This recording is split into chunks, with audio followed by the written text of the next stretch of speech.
খবর 24 ইন্টুর সাথে আপনাকে স্বাগত। নতুন নতুন খবর জানার জন্য আমাদের চ্যানেলে চোখ রাখুন। নমস্কার, খবর 24 ইন্টুর সাথে আপনাদের স্বাগত। হ্যাঁ, গত 14 ফেব্রুয়ারি পৃথিবীর বুকে ভেঙে পড়ল ইসরোর স্যাটেলাইট কার্টোস্যাট-2। দীর্ঘ 12 বছর মহাকাশে কাজ করেছে এই স্যাটেলাইটটি। এরপর বিগত প্রায় 5 বছর ধরে অকেজ অবস্থাতেই মহাকাশে ছিল সেটি। মহাকাশেতে জঞ্জাল মুক্ত রাখার লক্ষ্যে হিসাবেই এই স্যাটেলাইটটিকে পৃথিবীতে ফেরানোর পরিকল্পনা করেছিল ইসরো। কার্টোস্যাট-2 যে মহাকাশ থেকে পৃথিবীর বায়ুমণ্ডলে প্রবেশ করেছে এবং সেটি পৃথিবীর বুকে আসতে পড়েছে সেই খবর নিশ্চিত করেছে ইসরো। ভারতীয় মহাকাশ বিজ্ঞান গবেষণা প্রতিষ্ঠান জানিয়েছে বুধবার 14 ফেব্রুয়ারি এই স্যাটেলাইটটি পৃথিবীর বায়ুমণ্ডলে প্রবেশ করে। মহাকাশ থেকে দুপুর 3:48 নাগাদ এটি ভারত মহাসাগরের উপরে পৃথিবীর বায়ুমণ্ডলে প্রবেশ করে। বায়ুমণ্ডলেই এই স্যাটেলাইটের অধিকাংশ যন্ত্রাংশ ধ্বংস হয়, বাকি কিছু অংশ হয়তো আসছে পরে সমুদ্রে। 2007 সালে এই স্যাটেলাইটটি মহাকাশে পাঠিয়েছিল ইসরো। 2019 সাল পর্যন্ত এটি কার্যকর ছিল। এর উচ্চ ক্ষমতা সম্পন্ন ক্যামেরা মহাকাশ থেকে পৃথিবীর ছবি তুলে পাঠাতে ইসরোকে।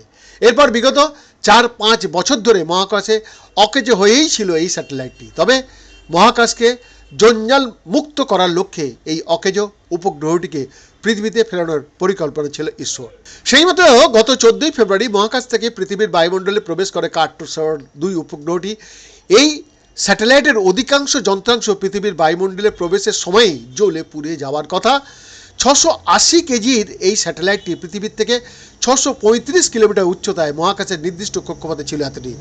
হ্যাঁ, 2019 সাল পর্যন্ত এই স্যাটেলাইটের পাঠানো ছবির ওপর ভিত্তি করে শহরি এলাকার প্ল্যানিং করা হতো। স্বাভাবিকভাবে পৃথিবীতে ফিরতে কার্টোস্যাট-2 এর প্রায় 30 বছর সময় লাগার কথা ছিল। তবে আন্তর্জাতিক মহাকাশ রীতি মেনে ভারত তার অনেক আগেই এই স্যাটেলাইটটিকে পৃথিবীতে ফেরাতে সক্ষম হয়েছে। স্যাটেলাইটে অবশিষ্ট জ্বালানি ব্যবহার করে এর কক্ষপথের উচ্চতা কমানো হয় ইসরোর তরফ থেকে জানানো হয়েছে। উল্লেখ্য 10 সেন্টিমিটার বা তার থেকে বড় আকারের প্রায় 25,000 অকেজ যন্ত্রাংশ বর্তমানে পৃথিবীর কক্ষপথে রয়েছে। এর জেরে মহাকাশে কমেই জঞ্জালের ভরে যাচ্ছে। এদিকে মহাকাশে 1 থেকে 10 সেন্টিমিটারের আকারে ছোট যন্ত্রাংশের ধ্বংস অবশেষের সংখ্যা 5 লাখেরও বেশি হবে।